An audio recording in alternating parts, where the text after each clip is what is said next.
Thank you, Siri.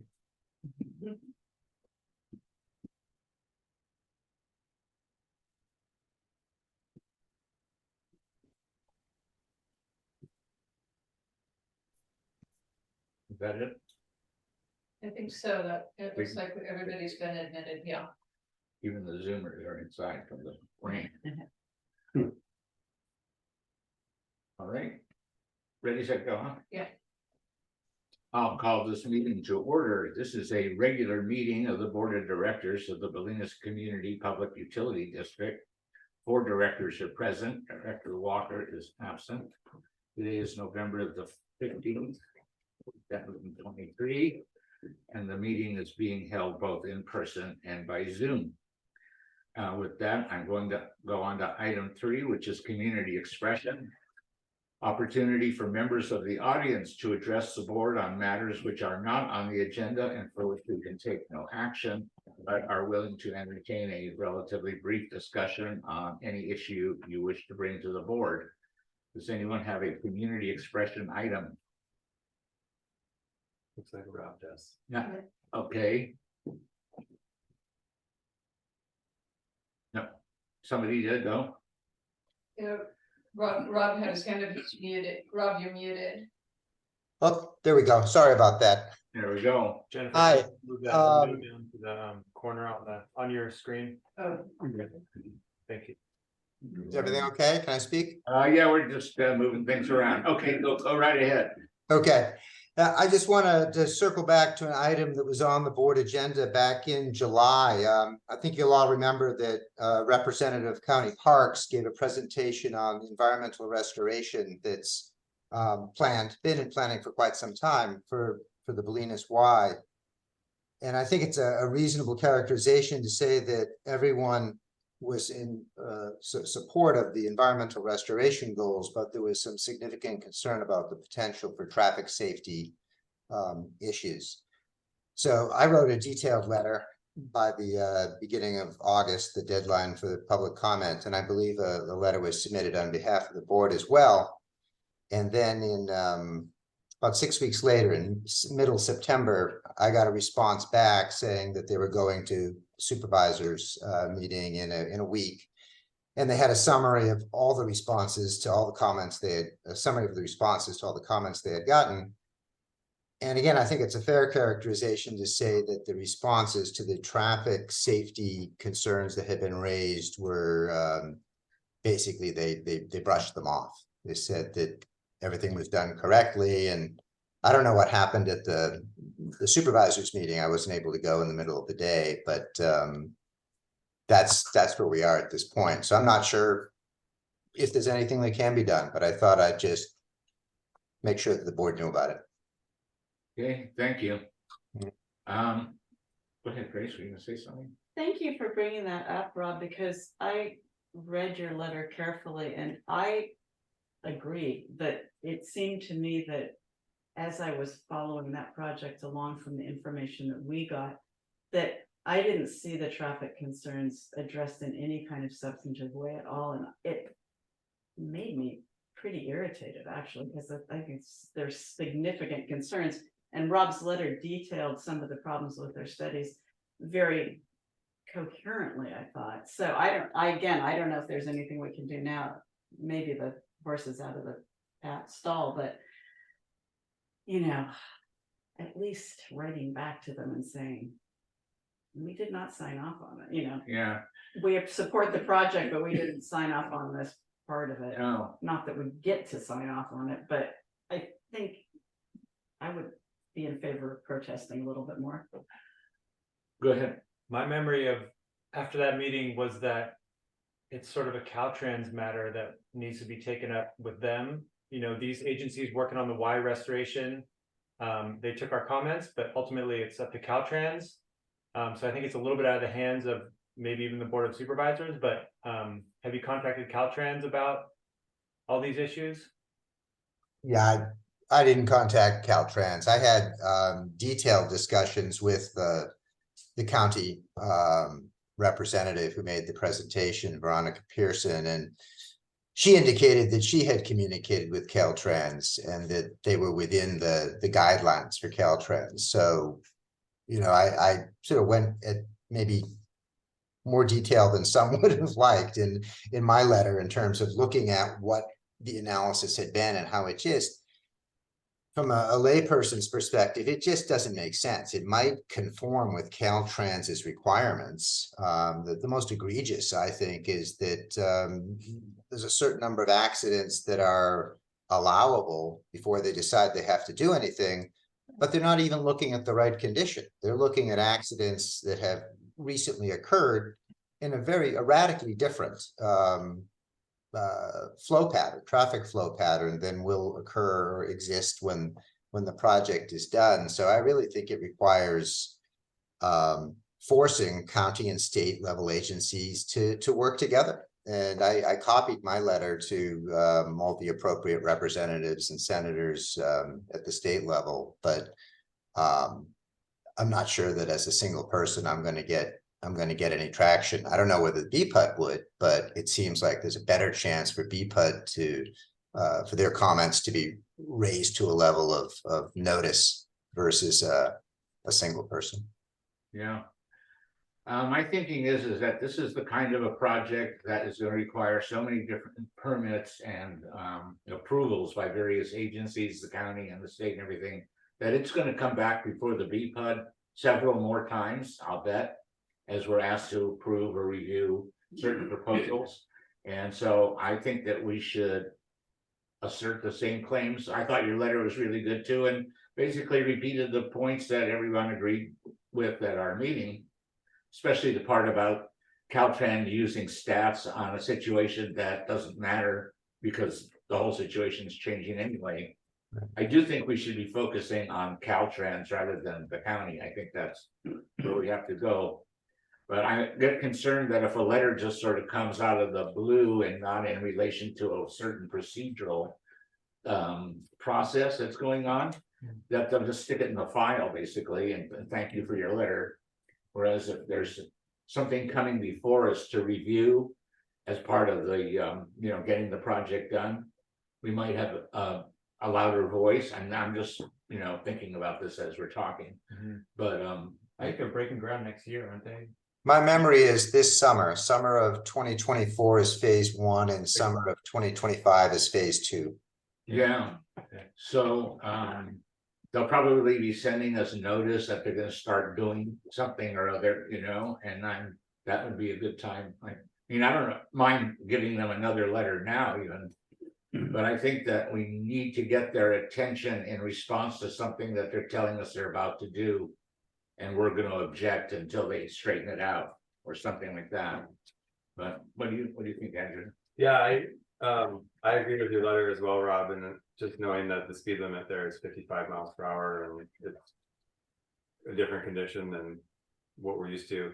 I will admit I didn't really like look through the document after the supervisor meeting very closely, but I didn't see anything about the speed limit and the park and the turnout like we talked about. So I'd be willing to look back at it and maybe even like contact Veronica and just see if that is something that can be kind of resurfaced, you know, or what the process is for the next 9 months until they break ground, because I do think it's going to be an issue. I've even like ridden my bike really fast down that road and checked how the turn is, and I think it's going to be dangerous. Yeah, for cars, like you said. I know that the coastal permit application, either that date might have already, the hearing for that might have already come and gone at this point. I'm not sure about that, but I know that was the next step in the process. And there are probably other permits. I don't know, but the question is what really can be done there. I don't think we're asking for a stop sign in the middle of Route 1. Probably just reasonable. But a left turn lane, I think be a really good way to get people off of the, you know, gives them a chance where they can sit and watch oncoming traffic without sort of just going for it, you know? Yeah, that poses some pretty significant challenges too. And again, it's jurisdictions not working with each other, right? The left issue is that the National Park Service, Golden Gate National Recreation Area owns all the land on the east side of the freeway or the highway. County Parks loans all the land on the west side, and you're gonna have to make the road wider in order to put in a left turn lane. And if you take any of the County Parks land, the minor amount of increase in wetlands the project is generating goes away. So it seems to me that flashing lights and a sign is probably the path of least resistance and maybe achieves a betterment. And it's still a Caltrans issue, but Yeah. I mean, it just seems to me that we should be able to get some people to advocate for that on our behalf. Yeah, Yeah, I'm just not experienced in this area, you know, I'm a hydrologist, so. Lyndon has his hand up. Lyndon? Thanks. I just want to point out that when this first came before the board, which was quite a while ago when I was still on the board, we immediately raised the issue of safety concerns at that intersection as they changed the intersection. And that should be recorded from the minutes of the original meetings that we had with the people who were working on this plan. And they did respond at least partially in terms of the angle at which the intersection will now take place, that it would be fatal, speaking literally, to have that intersection be at an angle, an acute angle, rather than a 90-degree intersection. And they did listen to that part at least, and they said that there would be a left turn lane on northbound 1 also to try to deal with the safety of that intersection. But I think it's something where if our concern that we're raising here is the safety issue at that intersection, I think it's a point in our favor that we have been raising this as the BPUD board ever since this was first presented to us a couple of years ago. And that intersection could be a very dangerous intersection. Thank you. Okay. Well, yes, I might add that I've been to several of the black meetings, the Bolinas Lagoon Advisory Committee. And we've seen multiple presentations through the years, and what we've finally come up with presently is something even different than I saw perhaps 3 or 4 years ago, but repeatedly the same notion that it's an extremely dangerous intersection, and somehow, you know, I don't know, this new iteration is not as well thought out as some of the previous ones, yeah. in my estimation. Well, perhaps even while we're waiting for the next formal notice or something, we could send letters to the elected representatives, our assemblyman who represents us in the state, and then our state senator. And just a letter pointing out that we've been raising this issue and can't seem to get a real substantive response to why they aren't addressing it more, something like that. I'd like to CC the, what's her name, Veronica Veronica. Peterson. I mean, just to let her, keep her in the loop that we're not, it feels a little bit to me like agency buck passing to me, like, oh, we can't do anything about it, it's Caltrans. I don't feel like there's been strong advocacy in favor, you know, to address the concerns that, as Lyndon said, have been raised since as long as I've been hearing about the project. So Yeah, I'd like to keep it a little live. yeah, yeah, I don't want to wait till it's like too late. It's No. too late, sorry. right, Or the statistics for crashes has happened and Yeah, then they have right. to take action. right. Yeah, Only I'd 2 more really deaths. rather Yeah. avoid Yeah. that. Well, shall we do that and have a letter sent to our assemblyman and our state You senator? need to agendize for the December meeting if you want to take action, because this is community expression. Oh, I see, Yeah. okay, all right, why don't we do Let's that? do that. Yeah. All right, thank you, Rob. Yeah, thank you. Any other items of community expression? Linda, do you have something else? Your hand is up. You didn't take it down. Okay. Sorry, I'll take it down. Okay. You gotta say, yep. All right. Then I'm gonna go on to item 4, which is the manager's report and the project updates. Okay, thank you. First item is the update on the status of our water supply. So far, not counting today, I don't know what's been measurable today, we've received 2.71 inches of rain. And in your binders in the meeting materials is my memo, which has the rainfall progress chart as well as showing on a historical rainfall basis. These aren't terribly useful right now, so early in the season, but it is somewhat noteworthy that we have received less than average rainfall for this time of the year.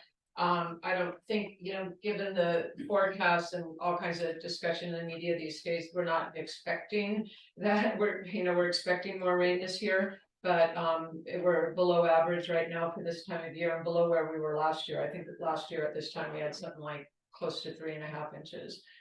And just again, as on a very preliminary basis as we start tracking this, as far as looking at our progress in a correlative basis, that we have had 11 years in our records where we've received 2.71 inches or less to the end of November. And basically that would predict a best fit of around 24.8 inches of rain to be expected. Again, though, this is very early. We don't have a lot of data. There's a lot of scatter. We don't have an R-squared factor that's very reliable. But it's just fun to start looking at this, and sort of each month as we go by and we repopulate the data and we get more clarity, we'll have a better idea of predicting where we're likely to be. Where this analysis, just for some of our newer board members, have proved very helpful was during the drought years. Is really pretty predictive, and it helped us do a lot of planning around, voluntary and potentially mandatory rationing.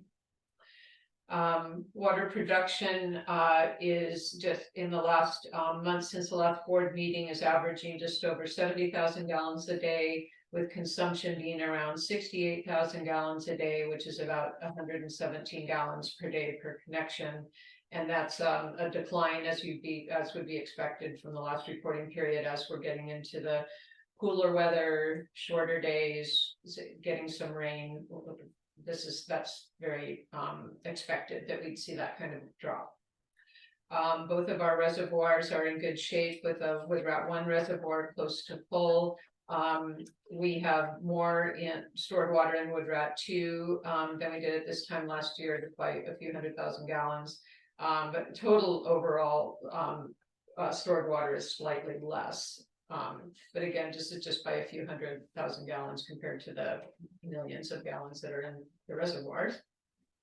And then finally, with regard to our the Arroyo Hondo Creek, we have an updated base flow recession model updated to depict creek flows through December 1st, and our current creek flows are about 135,000 gallons per day, which is higher than last year when we were at about 101,000 gallons a day at this point in November. So, we are in good shape from the water source perspective for this time of year. Again, those of you that on the board in the drought years would know that we were had very low creek flows and seriously depleted stored water supplies heading into the winter drought during the drought years. So this is a much better place to be. Any questions about the water supply update? No. Okay, on our groundwater wells projects, we're trying to finalize the coastal development permit application with our consultants. I had a site meeting on earlier this month with Rob Daly, who spoke recently, and Alan Richards, our engineer, because the land trust has now staked out its building footprint on the 31 Wharf project, and so we wanted to get up there and see visually now how things would lay out as we had planned. And we've made some changes that I am going to let the land trust know about, which I actually think they're going to be happy about, because we had foreseen that we'd have a water storage tank in our treatment unit right behind the building, which is, would be in view of the residents behind the building. It's now going to be pushed over to the west side of the property. The property goes up from the street, like sort of the stem of a of a mushroom a little bit, and then it goes out behind the properties, and so we'd be taking advantage of the area where it first goes off, and then it would not really be in view of the residents, and it, for logistical reasons, is a lot, equipment access and other reasons is going to be easier for us. And so we'll be having, I'll have a follow-up meeting with the land trust to let them know about this and make sure they don't have any concerns before we finalize everything. Any questions on that? Do we need to let the Crosses know about that? Yeah, meeting as we well? can, it's behind their, it's not really in their view shed or anything, there's some vegetation there. But that's a good point, I certainly can reach out to them as well. Thank you. That's good. With regard to our tank site pipeline replacement project, we've awarded the contract there, and then the contractor and staff, we've made the mutual decision to postpone it to the spring. We're nervous about the winter weather forecast, and that site up there really gets muddy fast. It's at the bottom, the base of a hill, and we just didn't want to take any chances of being halfway through the project and having really inclement weather. So we're going to be installing that project when the weather's on its improving side rather than going into the winter. On general operations, the treatment plant's running well.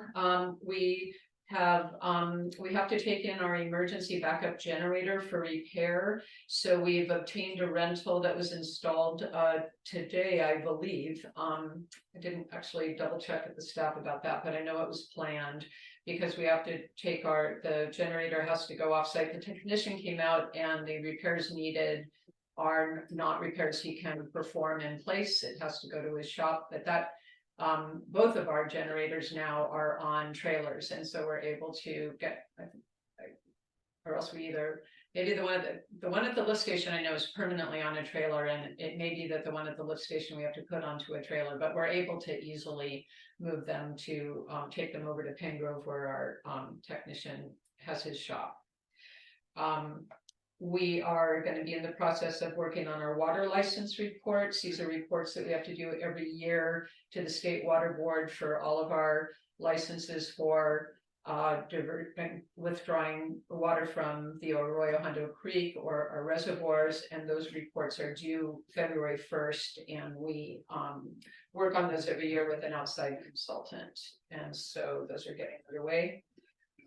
We're also taking a good look at our sources as we're heading into winter, and to all of our surprise, in the last couple of weeks, we've had a regrowth of Azolla on the Wood Rat 1 reservoir, which is very surprising. These are not the kind of conditions that you would see that. It's normally a spring phenomenon, warmer days, longer days.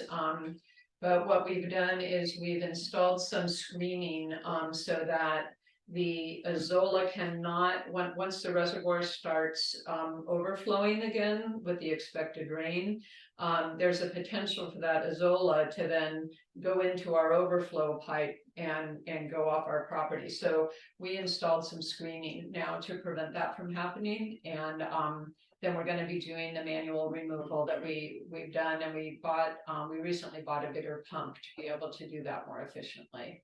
So that was a surprise, but we're going to get right on it so that we don't have it grows very fast, so it's important to get on it as soon as possible. I just have a question about the screening. I would imagine that even a little bit of it can sprout pretty easily if it gets into another water source, isn't it? I mean, I would think you have to have pretty fine screening to make sure. Yeah, but I mean, birds distribute it. Yeah, no, I know. I mean, so I think it's pretty fine screening, but that we've got without it then causing a dam that then Right. it wouldn't let the water drain through. Yeah. It's just tricky, it seems like. to me. That was my question, is what happens if the screen backs up, and where would the water go if it's not allowed to overflow properly? Yeah, well, we'll be sure. I mean, it's more important that it's going where it's supposed to go, Yeah. and we'll do our best to keep, keep that truck. We're going to be trying to get it off before the reservoir's filling again. Okay. And we think that probably what was happening is we had certain types of winds going on that had the Azolla kind of pushed over into the reeds. And then when the wind shifted, then the Azolla, then it blows it out across the surface so that you can see throughout West Marin, you can see ponds where the Azolla kind of hides in the reeds around the outside. And then it's just the conditions that are there and whether they're conducive to the really exponential growth of the plant.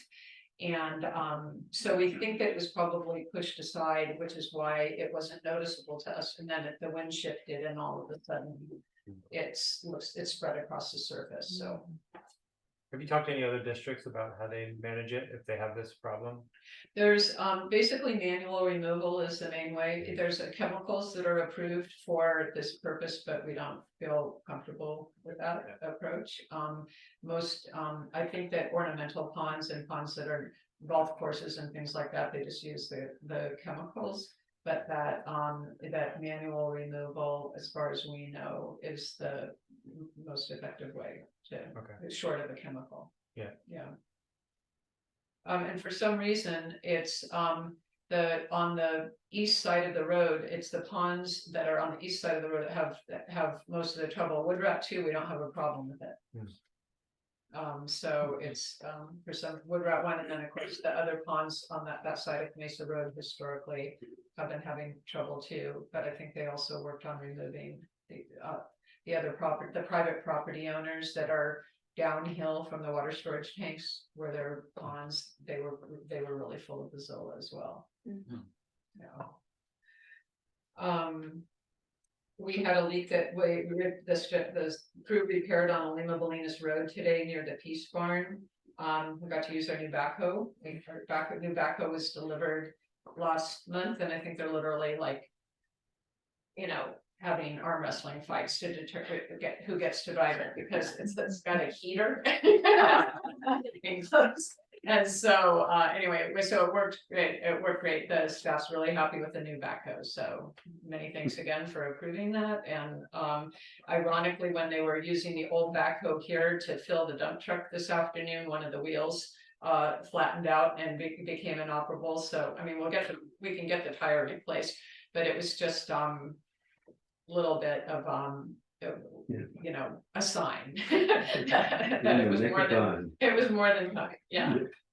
Wanted to follow up around, we had a property owner last month that was here on a public hearing about water use in violation of limited water use permit and a gate.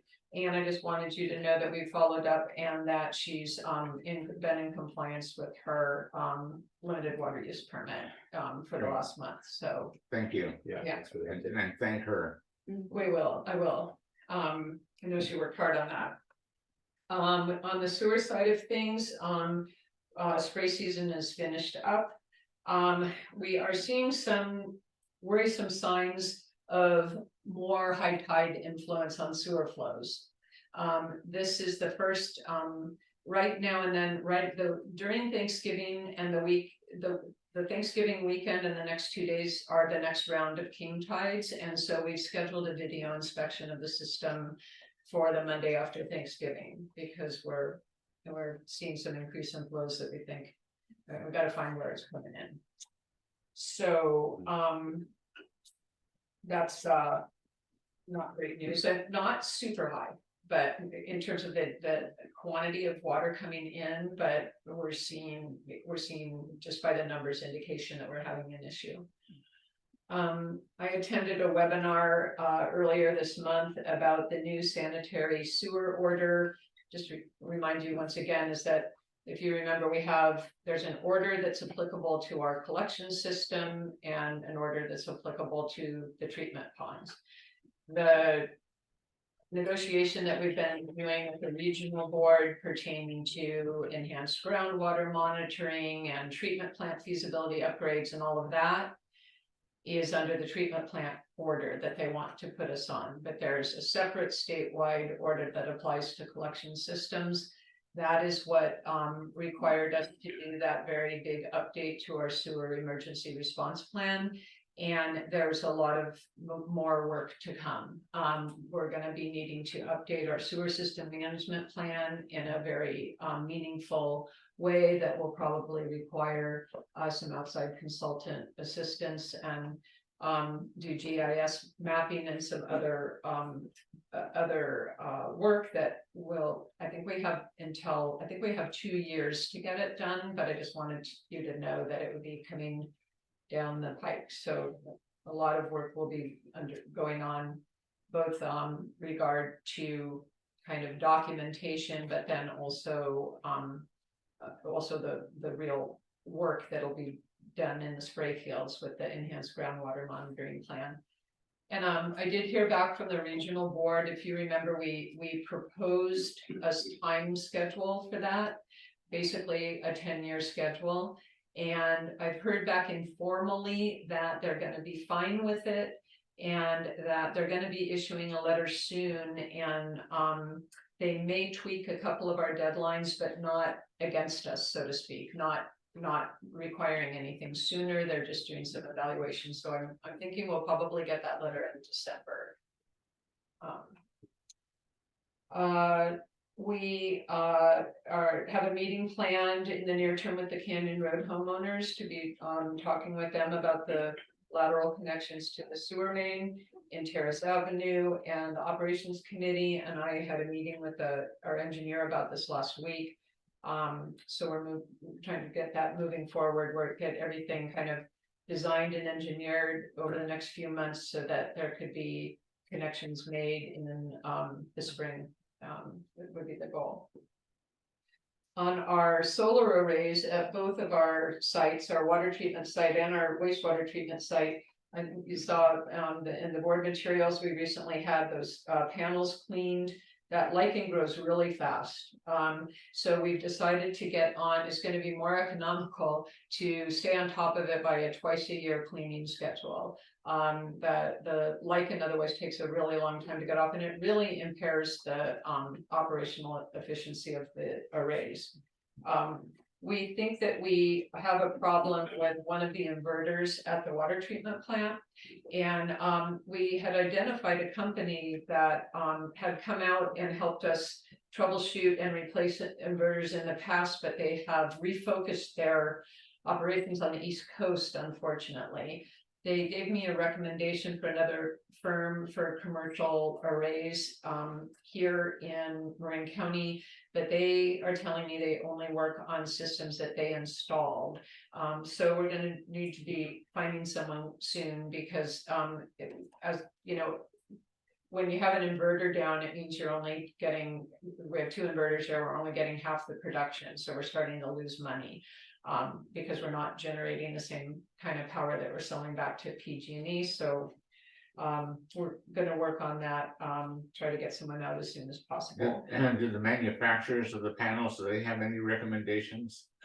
Well, this is the inverter. So it would be, and as far as I understand it, I don't believe that the company that manufactured the inverters is still in business. Okay, I said, I think we're gonna have to replace the inverter. okay, And so we may be able to get this other company to agree to do that, because then it would be their install and they could take care of it. So rather than, we might just end up choosing to go that route. I don't even know if it's repairable, but was there a warranty or is it too old? yeah, I mean, they've been in place, and we just paid off our bonds for that, so they've been in place for 17 years. All right then. Yeah. That's I think it was a Murphy's 10-year Law. 10-year warranty. I think it had 10-year warranty. Yeah, okay. I attended, and with Stu today, we attended the monthly meeting at the County Office of Emergency Management. This is the reoccurring meetings that they're holding now with all this representatives from all the cities and towns and special districts about basically emergency planning. And there was an overview today of a new web-based platform that the county is launching in order to basically be a way for jurisdictions and cities and towns to be logging in information in real time when there's damage or other issues that are incident to either storm events or natural disasters. we're gonna be getting training on that platform, and it sounds like the December meeting is gonna be focused on winter weather forecasting. So that should be pretty interesting. The Office of Emergency Management today they had to cut the meeting short because they're on call and involved in all of the preparations around the APEC meeting. And if there's apparently some chance that the Golden Gate Bridge might need to be closed for dignitaries. And so then as soon as they enter them, we're inside, the Office of Emergency Management is involved. So that was kind of interesting to hear about all of that and all the amount of planning that goes on for all kinds of events. We're in the home stretch of the Marin County Multi-Jurisdictional Local Hazard Mitigation Plan update. It's been a pretty heavy lift, to be honest with you. Lots of meetings, lots of document review. I won't go into the schedule, but we've got a heavy schedule over the next month in order to finalize that plan. Remember, again, the reason that we wanted the district to get in this plan is that you're only eligible for hazard mitigation funding, state and federal, if you're in a local hazard mitigation plan. And so it'll be worth it in terms of the kind of funding that could open up to the district. But it's definitely been a lot of work. And I really commend the county. They've done an excellent job of leading the effort, and their consultants have been really great to work with. On SB 1383, we're going to be talking about that later on in the agenda. I won't give a separate update on that now. I will note that on Toxic Away Day, the board approved Toxic Away Day on the date that it was requested in early November, but the folks that were working on it, there was a lot of employment transition going on, and basically the permits that they need to have to hold the event didn't issue in time. And so long story short is they're now looking at January 13th to have the event, but they will then get back on a November schedule. I mean, people are kind of used to it being in November, so I said it would be nice if we could get it back on the November schedule. Okay. Then on the next item that I've agendized on my manager's report is a proposal for engineering consulting services from Gannett Fleming, and this concerns our radial gate, or what we call our lower dam on the Arroyo Hondo. And we feel that it's important to get an assessment and inspection of that, the gate and the structure. We think that it needs rehabilitation, but we really need to get a better sense of its underlying condition in terms of the various components, the metal, you know, how thin or thick it is, about the concrete. Concrete almost certainly is going to need some work because the gate itself, you know, closes down onto the base of the structure is concrete, and there's enough wear into, you know, over time where that's not a smooth and tight surface anymore. And it was very difficult to find engineers that have experience in this area. And there's a particular engineer at Gannett Fleming that used to work for Bureau of Land Management on a whole lot of the systems of irrigation canals, and he's very familiar with these gates. So so basically there's a proposal that that they'd come out. It's basically for a field inspection and then a debrief about it and technical memo that would then be the basis for, you know, plans and specifications for what we need to do to rehab the structure. And the proposal cost is $26,928.75. And I'm happy to answer questions or recommend that we either have a window to do it, and we don't need to make a decision tonight necessarily, but in talking with the staff as a realistic matter, to be able to safely do that inspection, we have a window of the next sort of 3 to 4 weeks, depending on what happens with storms, or we're really looking at after, you know, next spring to summer sometime. And so I did, just depending on what level of comfort you feel proceeding tonight versus and I haven't even checked with the engineers to know whether they could come out quickly or not. But I wanted to get this issue in front of you. I think it says in the report, once we sign this, they would be out within a certain number of weeks. I don't remember what that was. Yeah, but maybe Go with that. 2 or 4, I don't remember. So I think there's a chance. I had a question. Do we have any infrastructure upstream of this? Yeah, we have dam? we have our upper dam, it's a concrete structure. Yeah, I've never hiked up that far, I don't think. What's the condition of that? Will that be a separate assessment at some point, or is that in better shape? Would you say? It's a huge concrete block, you Okay. know, I mean, it There's is. no, there's no radial, no moving parts. Right, right. The reason that this is, you know. Of concern, I don't, you know, we feel that it should be assessed just because if the structure either weakens or there's, you know, if we're not taking care of it, it could fail. Yeah. And then we lose that division point Mhm. until it's restored. Yeah. So it's, the upper dam is, about, I don't know how thick,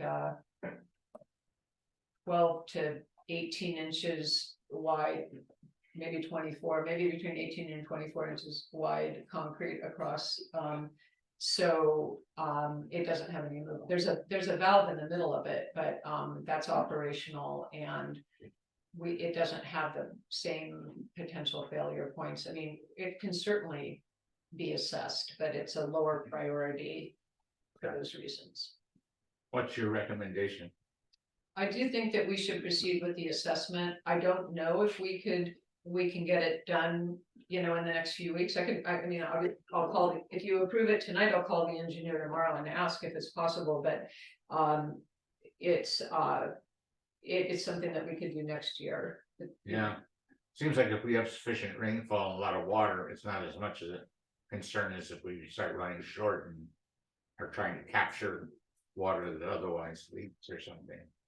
Yeah, Mhm. yeah, typically what we do operationally is, as we get into the rainy, you know, where we're starting to have regular rains, we raise the lower gate. Yeah, So that it's not subject to debris flows and things like that come from the rain events. And we move back onto the upper dam diversion point. yeah, And so it tends to be where we're on the upper dam while the peak flows are the highest. And then as we get into the later spring and summer, we move to the lower. yeah. Anybody on the board have a view on? Yeah, I'm gonna try to stay in my lane here, but just looking at what they're proposing to do, it's kind of like interviews and descriptions and photos. And then maybe some conceptual sketches of what we can do. It's really expensive for what, Mhm. they're not gonna give us a solution, they're just saying, I think you need to do something. And this might be what you need to do, so I'm just wondering if there's any way to like thin it down. They have, I think, like 7 people involved in the project budget of on-site review and then report. Like they have, you know, 20 hours for Greg or George and 18 for William, 26 for Syed. It just seems like there's some maybe inefficiencies. I'm just, Uh-huh. I don't want to like push back on them too much. I know that they have someone who's an expert in this type of gate, and I don't want to like bend them, but it just seems really heavy in terms of cost for what we're getting, Yeah, because there will be, you know, factors larger for the next phase once they give us the determination of what's next. mhm. Have you talked to them at all? about Yeah, and that? push them for this much precision. Yeah, So this is a revised proposal from, let's have the operations committee meet with them then. Yeah. And push them. I don't want to slow it down. I know there's this window, but No, but it might be the Cadillac version, or maybe the Chevy was good enough for us, and then get them to just, you know, mhm. make Like, it Yeah, a sleeker, slimmer proposal. Yeah, I mean, I had sticker shock as well. You know, I play this game when I read these types of proposals and I try to guess what the cost will be. Yeah, This one was higher than I was guessing, so. yeah. um, Okay, why don't you guys meet with them and see Yeah, if that'd we be- can, But that being said, you know, hiking up there and seeing this gate, it's pretty clear it hasn't been looked at in a long time, so I do consider it a priority, so I would like Yeah, to do it. Well, they did look at it and say it looks in reasonably good shape, Okay. just so you know. Good. Yeah, they've been up Good. there. when was that? Was that last year? Or I think it's earlier this year. okay, Mhm. So this is the same firm that's doing the Surfers Overlook Bluff evaluation, yeah.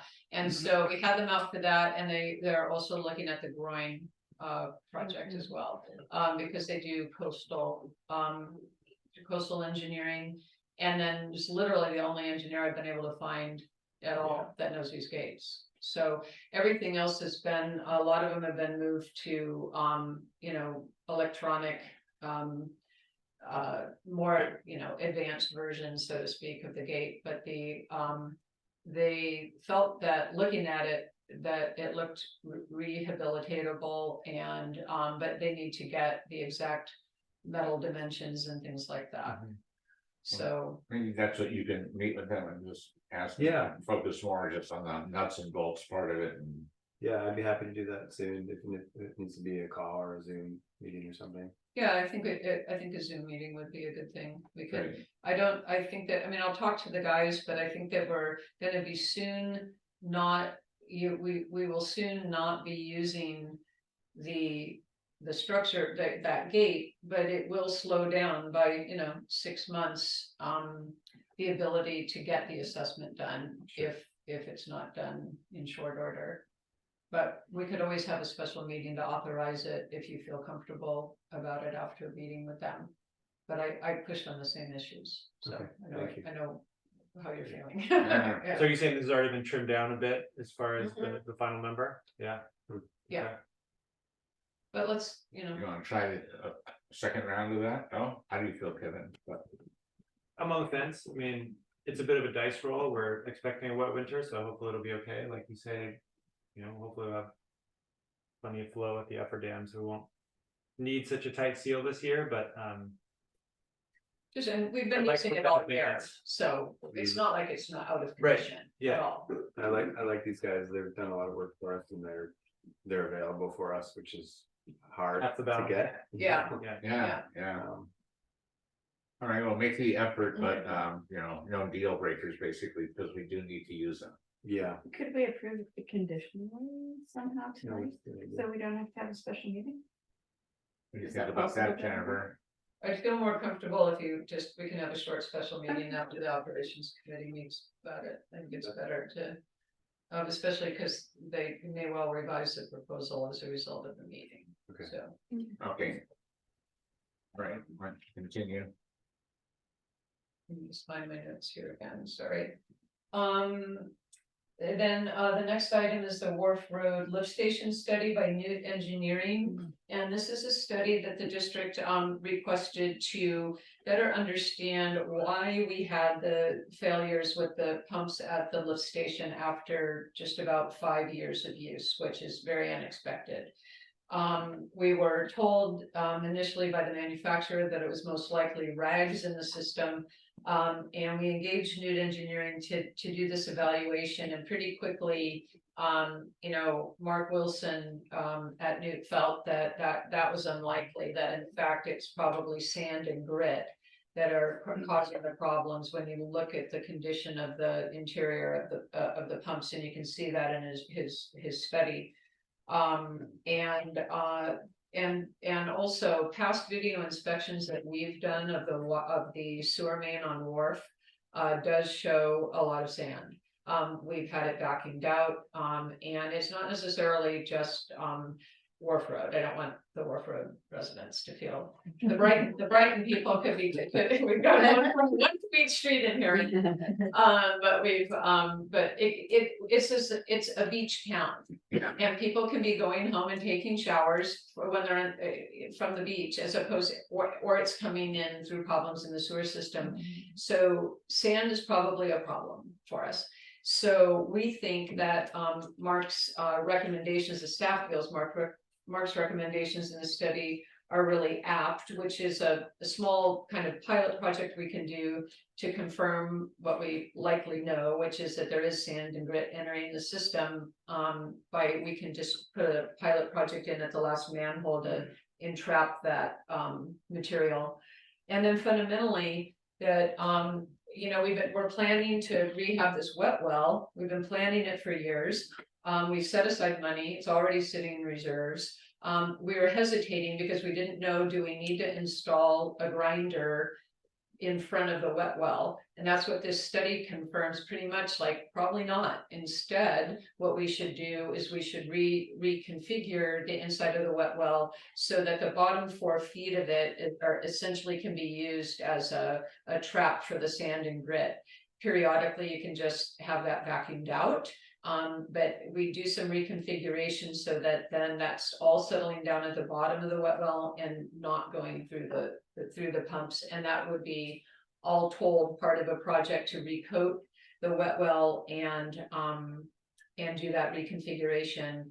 And there's a budget price that he's got in his study of $153,900 for all of that. And the good news is we already have $175,000 in reserves for this project already.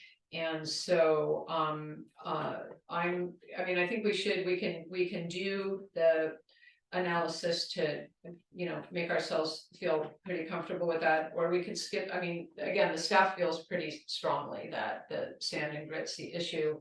And if the boards wants us to, we can do that pilot, or we can also start going to thinking about authorizing the engineering for this work to get done in terms of redoing the wet well. We think that would be a really important project for the district.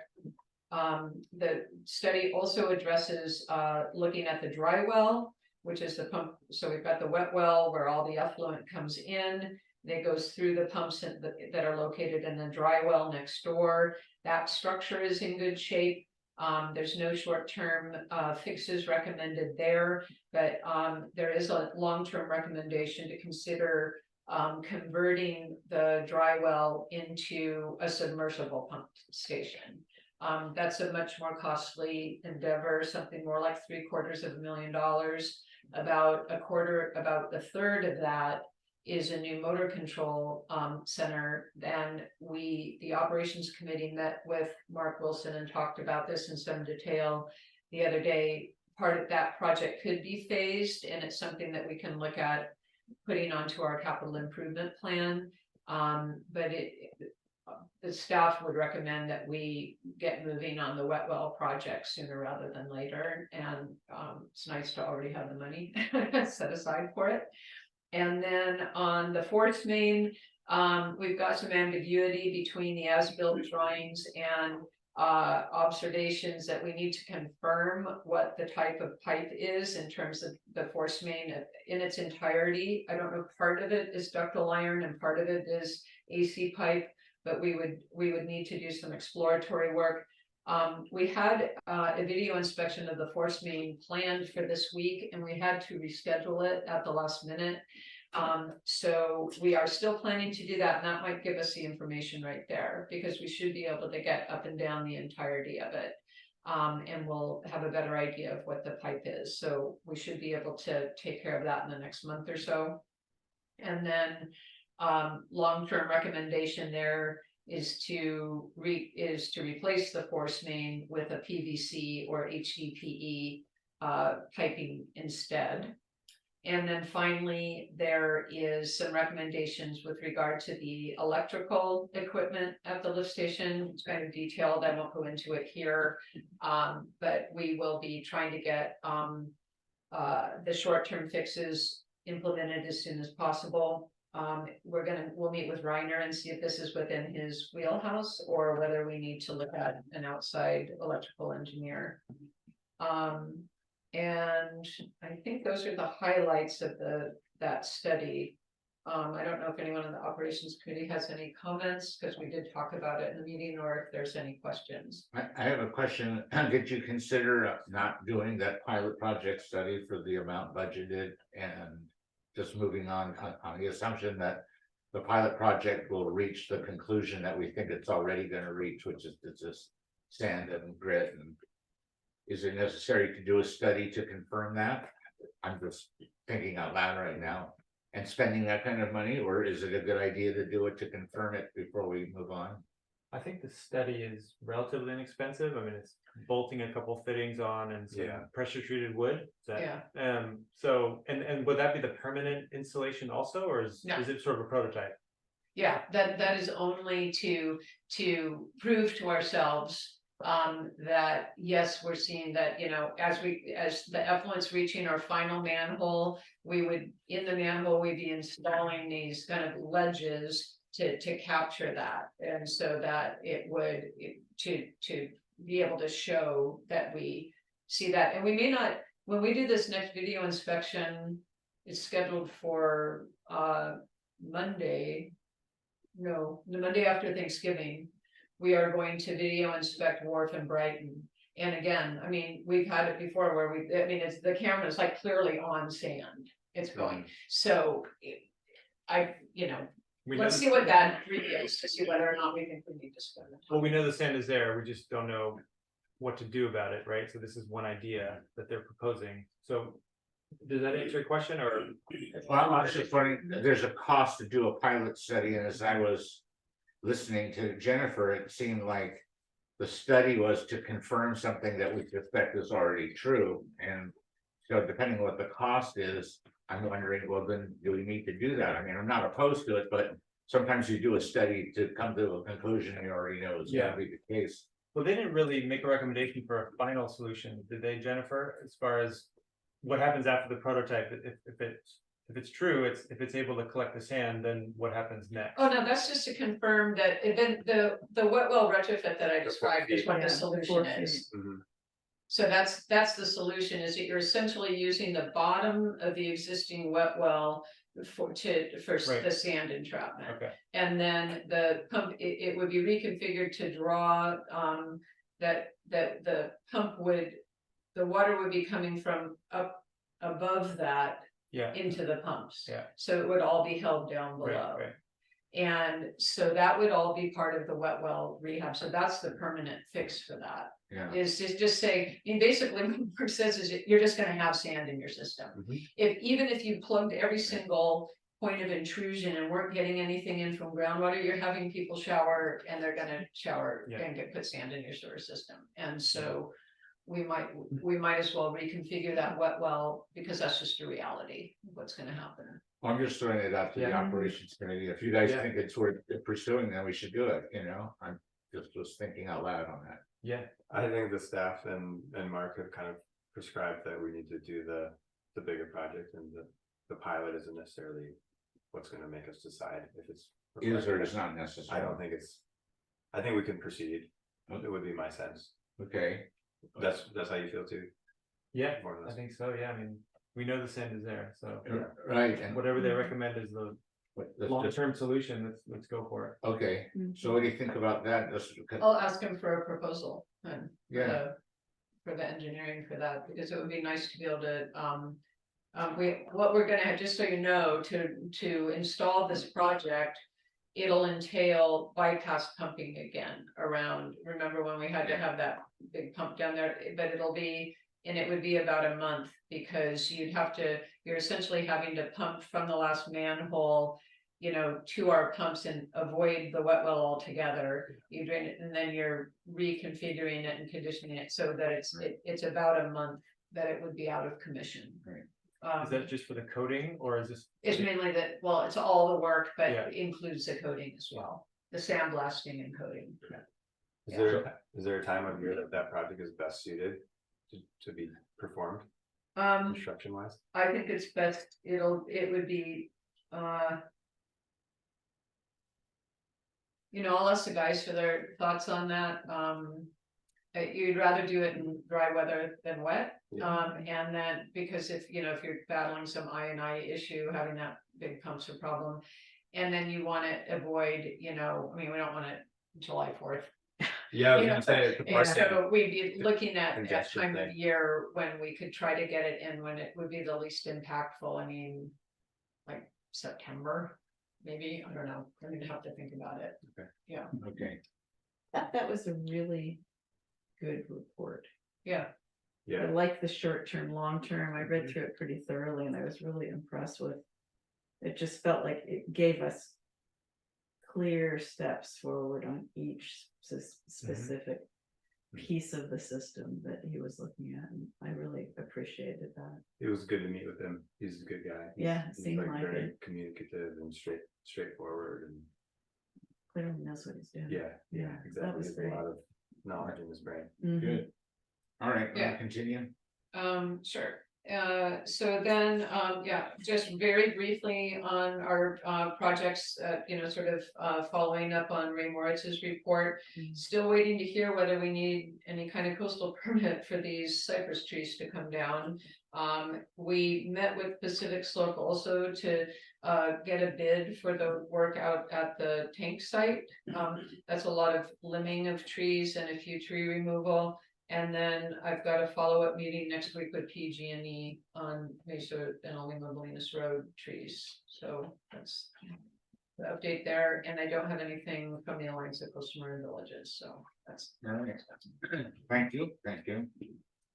All right, on to item 5, presentation by the BPUD's Resident Permit Parking Plan Committee. To Marin County's implementation of a residential permit parking program and parking restrictions along Wharf and Brighton Road. There's a hearing set for, I guess, tomorrow morning at 10 o'clock. And by the CBA on the county's coastal permit application to implement the program. We have members of the committee here, so you want to make your presentation? Yes, we do. I'm gonna let Sherry do most of the talking. I've got a scratchy throat. And I'm going to, just, it's somewhat confusing what they've come up with, if you're not familiar with it. So I'm going to read the summary, of what it's all about. It's very similar to what we sent to the board. And also the summary was also on the Bolinas Civic Group website prior to Supervisor Rodoni's meeting last week. And he also just talked about the program that's being in front of DZA tomorrow. So, so one of the things I want to mention is that due to some glitch in the noticing of the submittal, our committee found out only in late October about the going before DZA and what it actually said. So we've been having a scramble to get the word out. Fortunately, what was submitted for a coastal permit matches what was discussed at numerous county and public meetings. And so, we had reported on all of that. So prior board meetings, the only thing that wasn't in detail was Wharf Road, because it was always referenced in a general way. There'll be a permit program for Brighton and Wharf Road. But we have been able to clarify with Department of Public Works and with Supervisor Rodoni some of the details, and that there will be some flexibility in implementation on some of the questions we had, once we saw what they had submitted. So the bottom line is the County of Marin plans to sunset the current Measure X parking ordinance in November, and that parking ordinance is for all of downtown Bolinas. And what they've come up with in its place is a more targeted for specific problems on the specific parts of the streets. So they've now offering 3 new parking ordinances. And it's a permit program on Brighton on the residential side of the street. And on Wharf Road on the part of the street nearest to the beach. And I'll get into other, details about that. And then so that's one permit program. The other 2 are related to vehicle length. And if you know, Measure X was supposed to be for large vehicles, but large was not defined. This defines it at greater than 22 feet. But it's implemented different on each street. So on Brighton, it's going to be across the street from where the houses are, the county park side, and it's gonna be exactly at the same time that Measure X is, 11 p.m. to 5 a.m. And we don't know what the signage is gonna look like. That we'd like to know that, but it is going to have, the ordinance is going to say that it can't be greater than 22 feet. So that is the difference there. On Wharf Road, it's going to be in the same area that the permit program is, and that's basically, they say, south of the museum to the beach, on primarily on the hillside, and that's going to be at all times. The 22-foot will be, limitation will be in no parking of a vehicle greater than 22 feet at all times. So what's now on the table is a combination of almost 4 years of discussion with Marin County departments, Supervisor Rodoni, here at BCPUD, and members of the community about how to put something in place that would be more effective than the Measure X ordinance to manage the impact of the high volume of visitors in downtown Galena streets. When the problems of Measure X became apparent in implementation, BCPUD set up this committee in November of 2019. So here we are, 4 years later. And this is after 6 years of prior parking committee work, which he has the scars to show for those 6 years, plus the 4 years we have. So this focus of this committee was to more look at a permit program, because we were told by the county that something like that would be enforceable, potentially approved by the Enforcement Commission. So since 2019, we've met almost monthly. We went through COVID, the problems with meeting because of COVID. We've provided numerous reports here to the board, lots of presentations. 7 members of the community were part of our committee. Now we're down to 4, 3 from Brighton and me from Wharf Road. With these, we had lots of meetings with various meetings, county staff. Jennifer participated in, I think, on nearly all. And when Don Smith was on the board while he was here, he participated in most of them up until he left. And so there's been a lot of awareness of what's been going on. Of course, what ended up is not exactly as we conceived when we first started talking, and what can be done in Bolinas related to parking ordinances, unlike a lot of other things, is very restricted by the Coastal Commission. In this case, the focus on beach access, as well as the sheriff's legal restraints that limit their ability to enforce, laws that are on the books or being created for the books.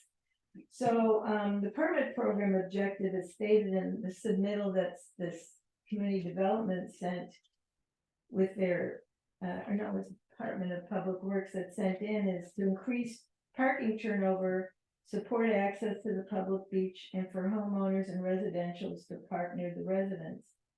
So the high volume of visitors coupled with extended stays of vehicles parked downtown contribute to the limitation of street parking availability during the day. And the goal has been to strike some kind of balance between the beach public access and the needs of the residents of the area. So the plan removed Measure X restrictions from the town. And in its place, the county has offered the ordinance in different parts of downtown. So the permit program was described in great detail here at a meeting that Supervisor Rodoni and Lieutenant Rock from the Sheriff's Office came to in January. And at that meeting, we discussed that BCPUD would issue the permits so that it could provide some flexibility, for the local conditions that we have here. I mean, the sheriff runs 2, one's in Kentfield around the college, and it's for day use, and the other one's at San Quentin area, and I presume it's for day use. So it's very different what we're doing here. There's no fee, as it was deemed that this program was relatively straightforward, so there's no fee to the participants. And Supervisor Rodoni did commit money to the project. We'll have to ask him again if he remembers that he did it, but I'm sure he does. So what that permit program is that for the way it's described in the submittal to the coastal permit is that it's offered to houses on the residential side of Brighton Avenue from 2 a.m. to 5 a.m. And for Wharf Road, it's same time, but as they say, it's south from the museum to the beach. Now that's some of what we needed to clarify exactly what that meant. And it does not extend beyond those boundaries. So I don't know, is that map available? I think so, hold on. Let's get it. We just want to point the maps that DPW has put in place for its plan is a little hard to get the detail of exactly where the boundaries are, but basically it starts, when they say it starts at the museum, that's on the hillside, and so you have to look and see what's across the street, because there are some houses across the street on the lagoon side. So it's generally the two houses closest to the dock would be covered, and then beyond the dock, there would be no permit program. And because generally most of it's red zone, and let's see, is it there? Yeah. So I don't know how much you guys can see, but I've got it. I've got it here. yeah. So Oh, good, yeah. so on the lagoon side, it's pretty much all red. So and we're talking Wharf Road now. And so when you get on the hillside, you have the barn, where Buzz's shop is, and the gallery, and then the houses, and then you have the College of Marin. So what we clarified with the College of Marin is that they will be excluded from the permit program because it's a commercial, well, not commercial, but it's not a residence, and implementation would be difficult. So they won't have that area restricted. We don't know how many parking spaces they're gonna have, and that's another thing to find out. But beyond then the next houses, there are only about 4 houses and then there are no more houses from number 86, property number 86 to the beach. There's the BCPUD owned property right next to the College of Marin. One of the oldest houses in town. What do you mean? The The little red red cottage. Used to It be Peter Oh, Pile. Okay, the land, He's gonna take land trust, you said to be. Oh, the land Yeah. trust, did I say, oh, okay, sorry. They were BCPUD well, as it turns out, operators. Landlords. I'm not sure who owns it, but Land trust. The land trust operates it. they operate it, 10-year and there's lease. a private owner, as I I understand. think you're right. Yes, Yeah. and so anyway. But there are no houses from 86 to the beach, so that will have to remain without a permit. Is not being restricted by a permit. Oh, and a permit means if it's restricted, you don't have a permit, you can't park there. Well, the people who live across from that on the lagoon, that's where they park. They don't have off-street parking. Well, some of them do, 1 or 2. But some of them also have vacation rentals, and we were not given guest, the guest permit option. So that will be without permit. When you go across the street and you come up from the lagoon, come up from the beach along the lagoon, it's red, you get to around the Rod and Boat Club, and there was never any Measure X restriction, and there is no restriction now. So that's the way it is. And then you go red, and then you get to the dock and you get to those 2 houses. So that's how it looks on Wharf Road. But it was never really discussed in any of these meetings. So we had to talk to people, and I don't know if we got to everyone, but we did send something to the Rod and Boat Club. But on Brighton, his his patch, it was what we all discussed. There was going to be, where all the houses were, that's where the restriction would be, and then across the street where the park was. No permit program, obviously, because people need to park, and there aren't enough. If you don't have parking at your place, you have to go across the street, or your guests have to go across the street. So,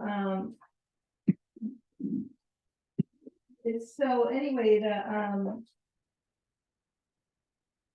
I think there, so to go back to what a permit program says, it means you may have the option of having 2 permits. There won't be a fee. It has to be permanently affixed. And I think those are the main, there are no guest permits.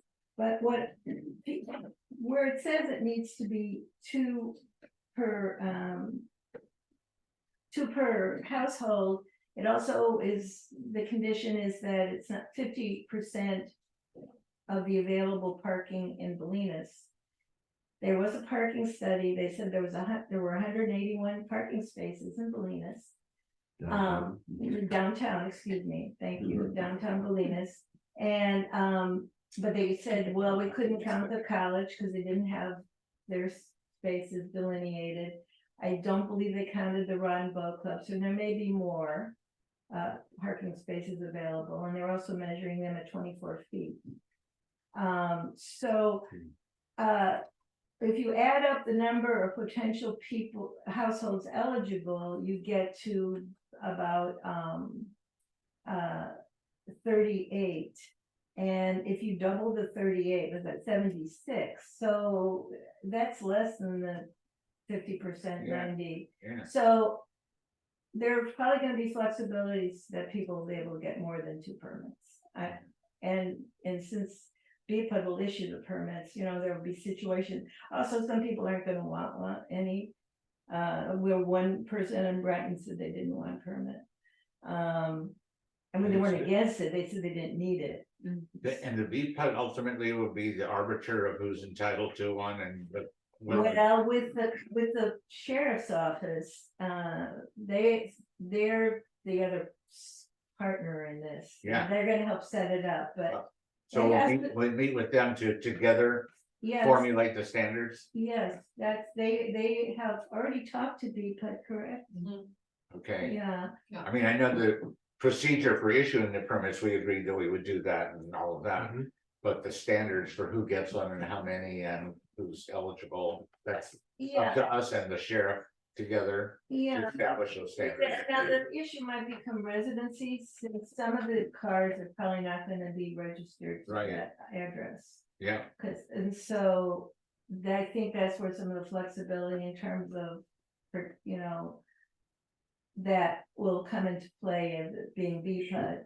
And they're pretty okay with. There are a number of households also that have multiple, people that drive automobiles, have automobiles, and so, my neighbors have the need for 3 at least. Yeah. So I could, there's gonna be exceptions. Yeah. And I hope that is the type of thing that BCPUD would be able to mitigate.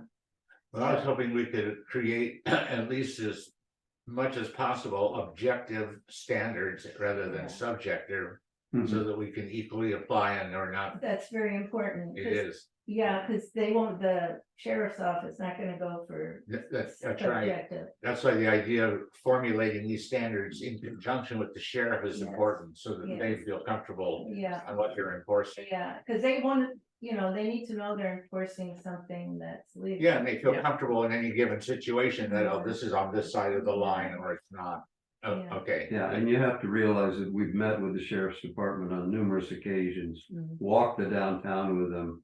They're quite well aware of our concerns, and they, in many instances, their hands have been tied for various reasons, but it was very encouraging to hear Supervisor Rodoni say the other evening that they're going to revise the 72-hour ordinance, and that it will no longer be, if you roll your tires 2 feet, you start a new 72 hours, you'll have to move a minimum distance, and I believe he said 500 feet. So Oh, okay, that's, you know, that's a game changer sure is. in our neighborhood. Yeah, it is.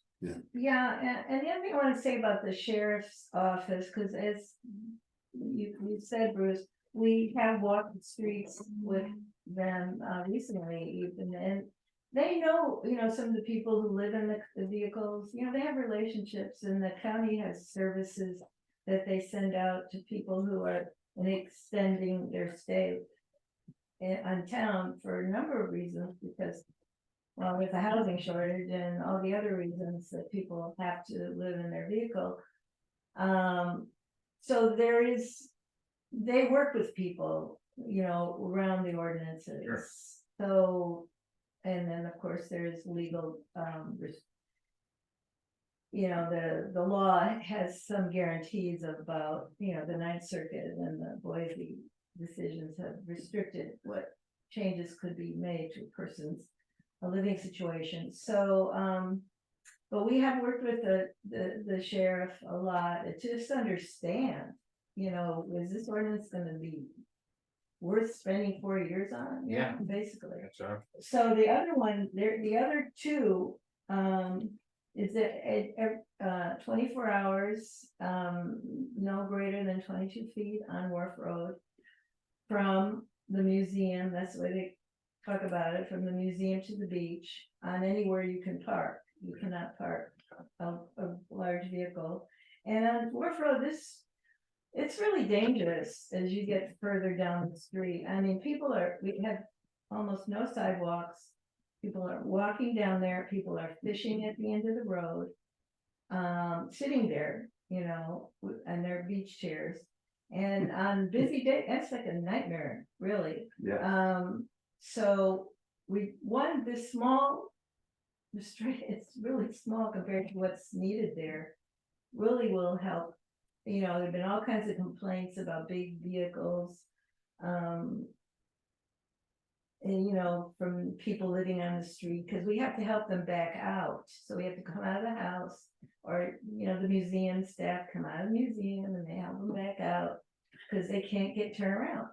So, we're happy about that on Wharf Road. I think, I haven't talked to everybody, but I think people are pretty happy. And on Brighton Avenue, it's 11 p.m. to 5 a.m.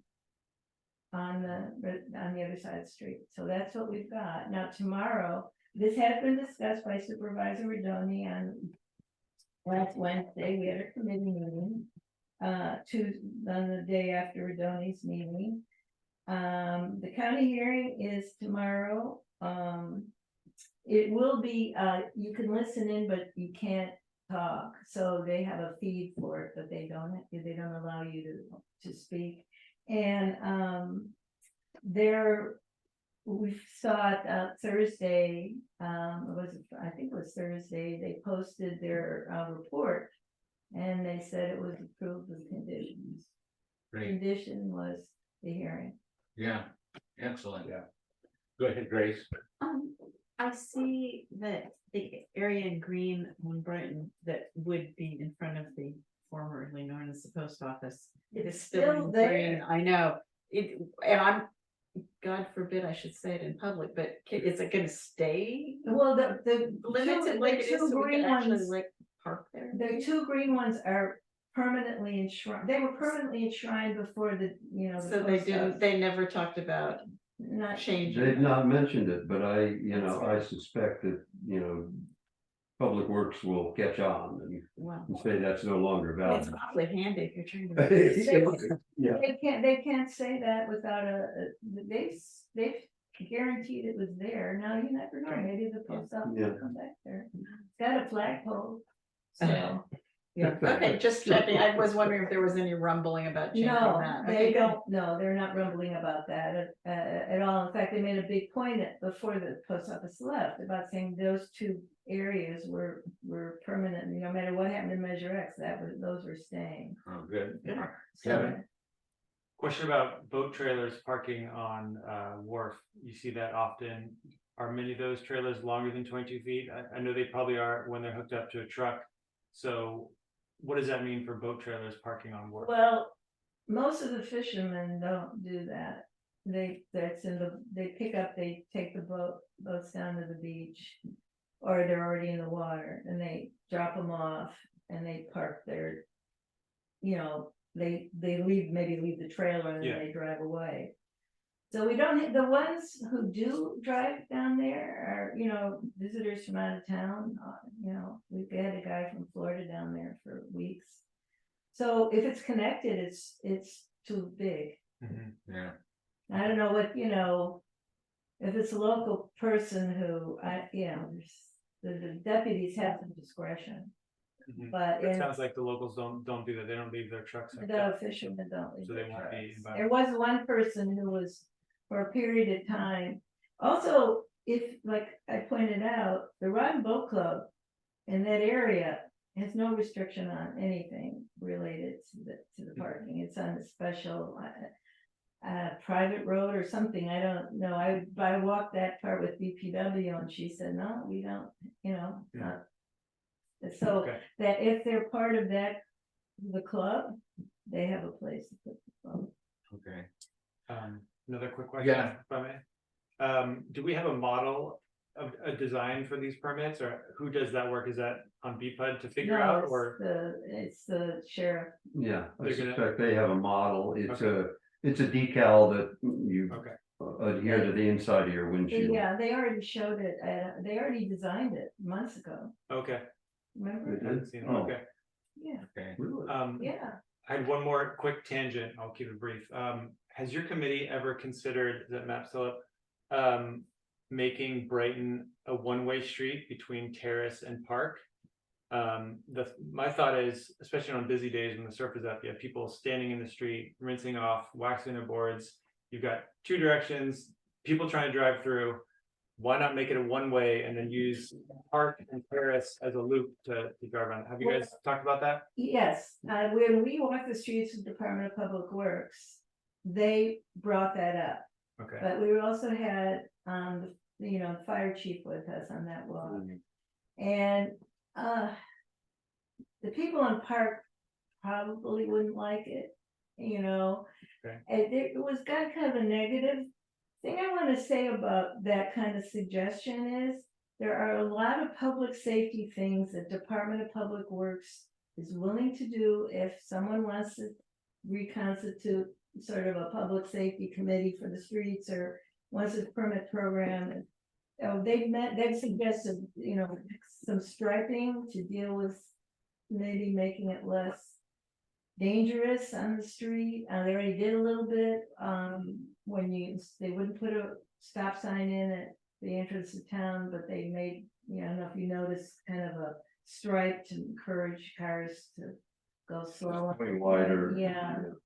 So, but they're willing to work, they won't do anything without community input. They want to know that people want these things, and they already have maybe some plans tucked away where they can do things that make it better.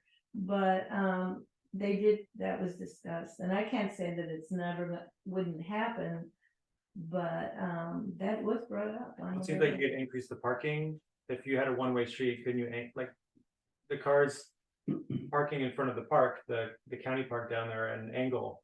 Can you do that on both sides of the street if it was a one-way street? So you could gain quite a few parking Well, spaces? they have, this is the, one of the deputies who walked with us.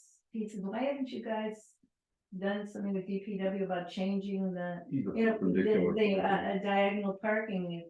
You thought you should be increasing it in this area and decreasing it at the other area. And it would mitigate some of the, extended stays that people, setting up. But, we focused on permit parking. Okay. Try to get that done, and we got meshed and obviously all these other things, but they are just waiting for people to step up and work on them. Thank you. Well, I'm gonna try to wrap up this item. So is there any other questions from the board? I just have two quick comments. Are you guys as a committee happy with the proposal that's being discussed at the DZA? Yes. We are, yes, we are. We had, Yes. I'm grudging, yes. We- we appreciate, I know there's a lot of hard work on everyone's part. I mean, the county meant a lot, and they're threading the needle among all the conflicting problems that each way of going would bring.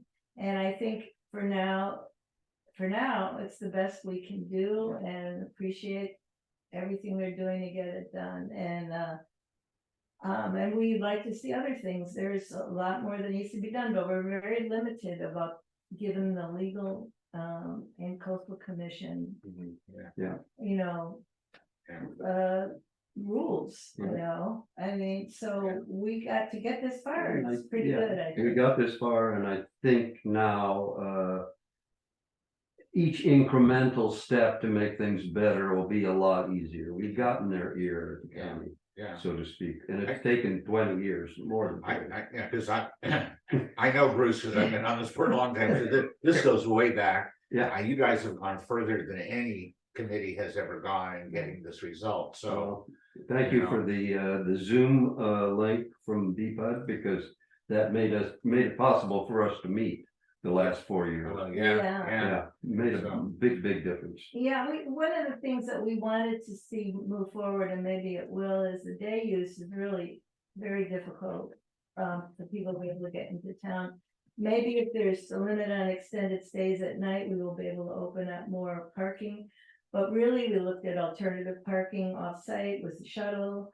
We wanted, traffic monitor in town. We've been trying to do that, and we still. Community services officer. Yeah, community services offer to manage some of this craziness, and I think actually there is probably some funding, because Supervisor Doney said they had this money, and and I'm thinking, well, okay, Oh, we know how to spend it. So, Let me see if any. My second comment is just a big thank you Yeah. for the fortitude and the perseverance doing this, basically like circling the parking lot for 4 years or 10 years, looking for the spot to open up. Right. It's really great that you've stuck with it and Hanging. you've pushed, and I appreciate it. Yeah, Thank you. yeah, I think the town appreciates it. All right, well, we wish you a lot of luck tomorrow, and just I'm go ahead. making every effort to attend on behalf of the meeting, so I tried hard to be there. I have to take someone to my daughter to the airport in the morning, but I think I can make it by 10. Oh, okay, Yeah. all right. and those are some of the pictures of what it was. Chaos. Of chaos. Yeah, it looks like, yeah. Yeah, and so I actually sent those to the Point Reyes Light at one point. Well, I have photos going back to 4th of July where you couldn't have worked another car into downtown, and it used to be that things just shut down, Oh, yeah. and it's so much better, and now we have the awareness of what a disaster could cause, and That's right. so Yeah, moving people in and out of this town is essential. yeah. All right, well, I'm gonna, again, thank you very much for the presentation and all your hard work, and we're moving along on it. I like There's too much. progress here. Okay, I'm gonna move on to the next item. Thank you. So we're on to item 6. This is a public hearing to consider termination of water service and a revocation of a permit for violation of our maximum water use allotment under our limited water use permit. Number 10704, and Francesca Vitor at 270 Laurel Road. I see that you're at least with us on Zoom. Is that right, Francesca? I am. Hello, good evening. Good evening. So, you're not the first, but the next customer of ours who has come before the board after getting one of these notices because you exceeded the amount of water that was allotted, and even after getting a notice, did not remediate the problem. And at the present time, our remedy is to tell you that we could have the right to terminate your water service. Not that we want to, but we just don't know how to get you to use less water. Well, she Yeah, has been in compliance since October 23rd, just so you know. Okay. Yeah. So do you have a response other than, because we just looked at your water usage and it really varied considerably. I was wondering if it was actually caused by leaks or something like that. Yeah, I just want to, first of all, just apologize for my high water usage. I just feel terrible about it as an environmentalist and lifelong water conservationist. I just feel terrible about the loss of water. And I also apologize for the delay in remediation. It took me some time to identify and correct the problem. I want to thank publicly and go on record, Carrie Cherney and Abdil for assisting me in identifying and correcting the problem. And I'm so glad now that I'm finally in compliance after working with them. They were really great. And Jennifer and Belle have also been great in just providing usage. We've been in close communication and it won't happen again. So again, I apologize for my overusage. Okay, so you feel like you've dealt with the reasons for the high usage and remediating the problem, and it's not going to be a problem anymore. I do. Thank you. Thank you. Anybody on the board want to speak to this issue? Well, this isn't the first Yeah. time she's been over. I mean, going back, we have your water use going back as far as 2019 here in front of me. There are a few occasions where you've gone well over your limit. So was this all related to irrigation, or what happened in the past? Yeah, I have a hot tub and it had a bad leak. One of that was the problem, and I had several people out to try and repair it. And I couldn't replace it at the time. But I eventually had to replace it. They think ultimately it was rats that had eaten through the water line. So that was one of the situations. And then another high use situation was when the timer was broken. And so it was continuing to water in the back of the house, and I was able to replace and correct that. That was related to irrigation, as was this time. Okay. You still have an automatic watering system, or is I that- do, and it's been corrected, and it's off right now because I'm hoping, as we all are, that the rains are coming and that I won't need to use it for the next Okay. coming months. Well, Jennifer, do you have any recommendations? No, I think that, we were concerned when, we always get concerned when the customer isn't able to come into compliance within that 30-day period, but sometimes it can take a while to kind of identify what's exactly going on or how to make the appropriate adjustments. And it's pretty clear from the data when that was figured out. You can really see that after October 23rd, based on the water usage, that she's been in compliance. So I feel like, that we'll keep reading the meter regularly for a few months to make sure everything still looks okay, but it seems to us that it's been remediated at this Very point. good. Okay, anybody on the board want to speak to this? Yeah, my concern is just that it's happened 4 times in the past 4 years. And I just, is it gonna, if it happens again, is it just gonna be that you have a faulty irrigation system or too many guests using the property, or I'm concerned that there's like a fallback that's happening in a pattern where certain months you kind of fix it and doesn't appear to be much usage, and then it ramps way back up. I mean, it's like over 2 times more than your water use permit allows. So I'm concerned that it's not just like 1 or 2 irrigation or leak issues. It's kind of a chronic thing. So I'm a little bit more concerned than a standard agenda item like this, I think. Mhm. I guess for me. Yeah, I understand, and I'm, I appreciate the opportunity to address it and correct it, and yeah, I hadn't really seen. I know that I'd had some overage, and I hadn't seen the 4-year data until just recently. But now that I've been made aware, I can assure you that I'm going to do everything I can to make sure that the system doesn't. I just, one time it was a bad leak, and one time it was the overusage because of the timer, and I'm just really want this to be corrected, and it seems like we have it corrected now. Can I ask? Oh, go ahead. I guess my very simple question is why do you need automatic irrigation? Can you do without it? Yeah, I can try. I mean, I have plants and vegetables. I can hand water.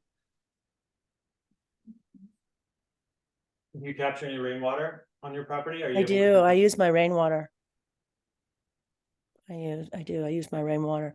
I mean, this was a, you know, a planting that I had done, and the water system was set to, you know, water this one planting, and it was, I didn't even understand that it was on and that the timer had been set. And so I needed help figuring out, you know, what the programming was, because there's different stations, and now I have understood, and you know, I'm much more on top of my system now, because I just did not like seeing that over usage. All right, Grace? Yeah, I understand that rats eat through things, and, you know, we always are, we don't tell you what to do with your water once it goes through your meter, but we have seen so many problems over the years with people with automatic systems that, you know, just kind of heads up, those tend to cause problems. Mm. But the easy way to fix this is, you know, whether you're there or not, have somebody come by regularly and just look at your water meter. You know, Yes. once a month, once every couple of weeks, and then you'd know right away if there was a lot of water flowing through, and it's that quick heads up about, oh gosh, something's wrong. Let's get Carrie out or whoever, because, you know, Carrie's great about finding things. But that might, I don't want to tell you what to do with your property, but that may be a way that just reading the water meter is a way to understand very quickly that something's happening. So, you know, just offering that suggestion as kind of a very low, you know, a low bar to entry to keeping an eye on things. Yeah, I appreciate that. I'll definitely do that. I didn't know how to do mine until the drought, and it's real easy. Yeah, I want to learn how to do that, because then It's totally straightforward, and you could get somebody to do it if you're not around too. Yeah. Thank you. Can I ask a procedural question? Sure. We talked about this a little bit with other properties, but what happens the next time this property goes over their limit, if that were to happen? You know, so today, she's here before us, you know, sort of nothing happens, the clock sort of resets, you know, closed book, end of story. Let's assume this happens again in a year or something. She gets a letter from BPUD, she has to come into compliance. Does the whole process start over again, or are we able to? So far, that's been the way it's worked. We Yeah. have talked about amending our Yeah. system so that we have some intermediate step that we can take. It seems like a property like this has already gotten their first and second and third warning, so why do we have to go through the process again? Yeah, I don't really like that's the way our system works. Yeah, we need to create a better system. Okay. Yeah, I mean, I agree. We've had this discussion now a couple of times. Yeah. In fact, each time that somebody comes up like yours, we have this discussion about what do we do between sending a letter and saying we're gonna turn off your water, and then that's the final thing. Maybe there's something in between that can be a way to enforce our ordinance without just that draconian result of just turning you off. So, but that's our problem. I think we need to Yeah, let's develop. agendize that. I would think that we do have to think about. Anyway, But that's it's not your Francesca's problem. Yeah. But we do need to figure out a better process, because he's right, there really is no in-between step for us. It's either that letter and then you remediate it, and then we go back to go and start again. We need to come up with something better. So we'll have to address that ourselves. Rob? Yeah, hey, I don't know if it's appropriate, I'll just open my mouth anyways, but these flume devices, this automated device you can strap onto your flow meter sends information to your phone. And this week I was building some fences and, you know, mixing some cement, and I had the hose on for a couple of hours, and there was a slight leak between the nozzle and the hose. It was flowing at about a 1/20 of a gallon a minute for a couple of hours. And I got an email on my phone from my flume system that said, hey, we think you have a leak. So just something to suggest I don't think they're so expensive. I think it's maybe about $150 and not so hard to set up, so. Thank you. That's a great suggestion. What do you think about that, Francesca? I like that idea. I also like the reading the meter idea. So I'll definitely look into both of those because I don't want this to happen again either. Good, all right. If there's nothing else, I think I'm gonna move on to the next item. Thank you. All right, thank you. Thank you. Item 7. BCPUD letter of support for the countywide lighting ordinance, per the guidelines set forth by the International Dark Sky Association. And we've been addressed a couple of meetings already on this issue. We had Don Jolly here, I guess, on the last meeting, and so we have a draft letter in our binder to Marin County Board of Supervisors in support of that kind of an ordinance. I assume the members of the board have read the draft letter. What do you guys think? I just had one comment. I don't know if Sarah Jones is of DPW. I think she's CDA. Yeah, you're right. Director of CDA. Yeah, Was that? It's in the sample letter. what paragraph are you in? It starts with funding for a dark skies ordinance, like fourth from the bottom. Yeah, chief director, It's not in the.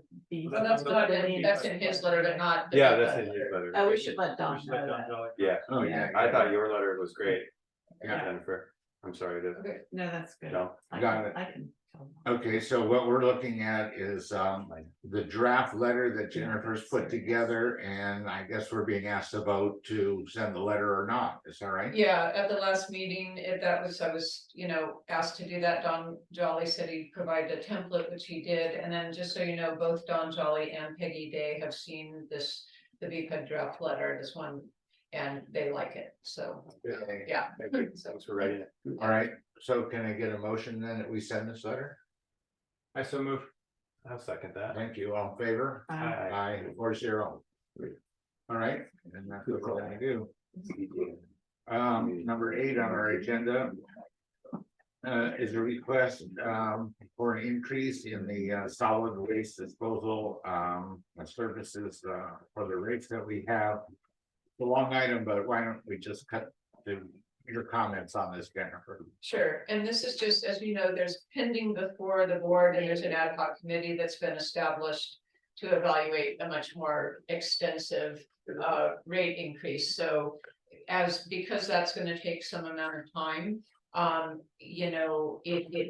we have a contract that's existing that says that there's an annual CPI increase, and we've done a Prop 218 notice about that. And so this is the rate increase that's consistent with that.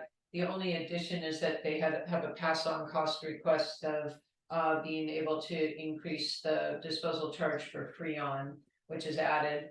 And then it's represented to be a CPI increase of 4.42%. My one caveat is I was researching this and I'm seeing a published rate of 3.4%, not 4.42. And I apologize, I was researching that today, so I didn't have a chance to check with Nikki Burke about it. But we'll need to confirm the appropriate CPI increase. I feel like 4.4 was maybe 2022. I've seen that number before, Okay, but Yeah, I don't know. yeah, I don't either. yeah. Also, you have to compare apples to apples, because I know that sometimes when you check the CPIs, they do it from April of each year. Yeah, And then contracts that go from, January might then. It's kind of how it's bracketed. Yeah, I'm just guessing that may be the reason for the discrepancy, because I've seen the 4.4 number also, Okay. so. yeah, I mean, I definitely need to, if you vote on this tonight, I would ask you to say it's subject to mutually agreed confirmation, between the hauler and the district as to the appropriate CPI. And I'm sorry, I didn't have time to look at this until the day of the meeting and realize, like, wait a minute, I don't know if that's the right number. Yeah. I think that's a good idea, so why don't we have a conditional Yeah, that sounds good. approval subject to Jennifer's confirming what the actual CPI is. But I think otherwise we should go ahead and approve this I think it's in our contract with them anyway, so. I don't have any comments. Okay, so can I get a motion then to have that, the proposal would be to grant their request subject to Jennifer confirming what the actual CPI is. Okay, I said, all right, I'll second. all in favor? Aye. Aye. 4-0. Okay. Item 9, BCPUD Resolution 717, authorizing on behalf of the submittal of a grant application by a lead agency for which the Bolinas Community Public Utility District is eligible. Do you want to tell us what this is, Jennifer? Yeah, I've been talking about the fact that I've been working with them. We're trying to, organize all the other special districts that have their own independent franchise agreements and then therefore individual responsibility for SB 1383 tasks that include reporting and public outreach and education and enforcement. And I recommend that we go this way. This is a regional approach by all the other special districts. Only Stinson Beach has decided not to participate, where we would be jointly applying for the grant funds from Cal Recycle. Each special district's eligible for $75,000 in grant funds. This would be then a regional application. The Garrett Toy from TAM Services District he used to be the mayor of Fairfax, I think, or city manager of Fairfax, and is very experienced with solid waste management issues from the municipality side. And he's agreed to basically be the lead person on this, which is great. And I believe and would like to, and had specifically asked to confirm that these funds could be used towards the enforcement effort as well, which they can. So and would that mean that the funds would come to the BCPUD and we would then pay someone to do the enforcement stuff? I think it's going to come to the region. It would be to the benefit of all the participating districts, that the enforcement activities, as I understand it. But I guess what I'm asking is, are grant funds then allocated to each participating district, or is there a common fund which is then serving all the various districts and there's one or more individuals that then provide the service to each? The latter, as I understand it. Okay. Yeah. Okay, so it's not using our staff time, No, which is Great. just, I full disclosure of my self-interest in this approach. yeah. Yeah, I wanted to confirm that, just to Yeah. give us grant money, but then we have to pay somebody to do this enforcement doesn't work for us, so I just wanted to make sure that's how it went. Yeah. Okay. I guess my question, Jennifer, I think the other 4 districts are all over the hill. I think we're the only one out here. Do you feel confident in Garrett's management that we'll get our 20%? Feel good about it? Yes, yeah. I Yeah. mean,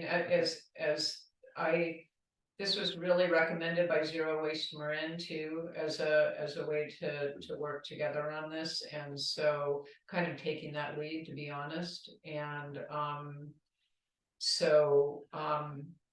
and we're, the grant application was made today because it was due today. And so this is the documentation from the participating districts is allowed to be submitted kind of after the fact, as pending with Cal Recycle. So I do think that this is, we should give this a try. And if for any reason it doesn't work out, then we'll certainly take that into consideration going forward for sure. Yeah, it seems like a win-win. Yeah. If it works out. Is this renewable every year, or is the grant only for, I'm sorry if I missed this, but is this only for 1 year's worth, or? Most of these grants have generally been for a 2-year time period. I should know that, and I don't know off the top of my head. I'm sorry that I think it's over a 2-year term though. Okay. I apologize. All right, well, can I get any further discussion or questions on this item? Can I get a motion then to approve resolution 717? I so move. Second? Is there a second? I'll second. Thank you. All in favor? Aye. Aye. 4-0. Item 10. No, I need the letter also approved, sorry, the letter of authorization also approved, Oh, it's a separate motion? yes. Okay, can I get that then? And a motion to approve the letter? I move to approve the letter of authorization. Thank you. Is there a second? I'll second it. Okay, all in favor? Hi. Aye, another 4-0. Moving on to item 10, this is BPUD Resolution 718, granting Director McElroy permission to be absent. How long are you gonna be absent? I will be out of the district from December 11th to January 28th. Okay, so that's 2 meetings. 2 meetings. Yeah, okay. And I apologize, I'll try to schedule my trips differently next year. So we'll only miss 1 meeting at a time. All right. Is the policy that we do that you miss 2 in a row? No, I'm not quite sure how we started this policy, except when Grace started No, it was missing. before that, I think it was when, Jack McClellan. Jack We used to go to Mexico. Yeah. Yeah, that's when we started doing it. We just did it. I mean, normally, if you're It's like gonna miss a regular meeting, reviews, you miss a meeting. We Yeah. never pass resolutions, but then when Jack would take a trip for 3 or 4 months gone, it was decided to pass the resolution, to make sure he was still in good standing as a board member or something. Okay. And then we just kept doing it Yeah, For because you. then I'm gone. usually 3 months. Usually 3 meetings. Yeah. Oh, here's Jeannie So there's McNaughton. that. I went I to don't know. Cyprus. And we don't have a, Jeannie, did you have something Sorry, I to say? just wanted to say that I went to Cyprus during my tenure as well. So Mhm. I had some time off that way. I mean, so it's been done. I mean, it was done way back, even before Yeah, Jen. okay, we've been doing it a long time. All right, so maybe we should just have a policy, if you're gonna miss more than one, then we'll do a resolution or something like that. I don't think we need to pass a resolution each time a board member knows they're gonna miss a meeting though. No. So, Oh, not for No, one. just an extended absence. Yes, I would move that we grant Director McElroy his. Okay, would you like to say? I will second. Okay, all in Do I favor? recuse myself from this vote, or how does that work? I guess so, huh, since we have 3 votes without Yeah. you. Okay, Yeah, all in favor? Aye. Aye. Any abstentions? I abstain. Okay, 3-0 and 1. Item 11, moving on to the next resolution, which is 719, conditionally approving Georgia Woods as the BPUD's general manager slash executive secretary. So to members of the public who don't already know, we have decided to employ Georgia Woods as the new general manager, but it will not take effect immediately. And I believe what we've agreed to is to start her employment under the title of executive secretary. No, there's not really any title. It's just, she's appointed as general manager and executive secretary effective March 1, if you enact the resolution. Oh, as it's okay, written. okay. But she'll start employment with the district on a training basis, essentially January 8th. Okay. So, but the only part that we have to approve is the language of resolution 719, right? Right. Okay. So do I have a motion then to approve resolution 719? I so move. Is there a second? I will second that. All in favor? Aye. Aye. Takes us to item 12. Update from our ad hoc committee on the BPUD building at Oh, by the way, I'm sorry, just Georgia told me in advance of the meeting that she wasn't able to be here tonight, but wants to, of course, express her appreciation. I want to get that on the record. okay. She was planning to be here tonight and something came up at the last minute, but so she wanted to express her appreciation. Oh, to the okay, board, okay. so. I forgot where he was. Oh, our ad hoc committee for our building at 270 Elm Road, geotechnical investigation report from Miller Pacific Engineering. Is there anything to say about this? I'll defer, I know, and I know Kristen Walker couldn't be here tonight, but and I'm probably she'll have a much more educated assessment of this document, but what this is a part of our site assessment work that we need to do as we move forward towards deciding our next steps with regard to the building. So it's a geotechnical investigation. This is what is needed for any subsequent design of what the building will be. You need to know these geotechnical aspects. The soil borings were done and analysis so that this would be used for, would it be the structural engineering component? Yeah, it kind of guides what kind of foundational system is used, can be used. It may also impact the septic design, Okay, but it's mostly for structural. okay. So what is the next step now for the ad hoc committee?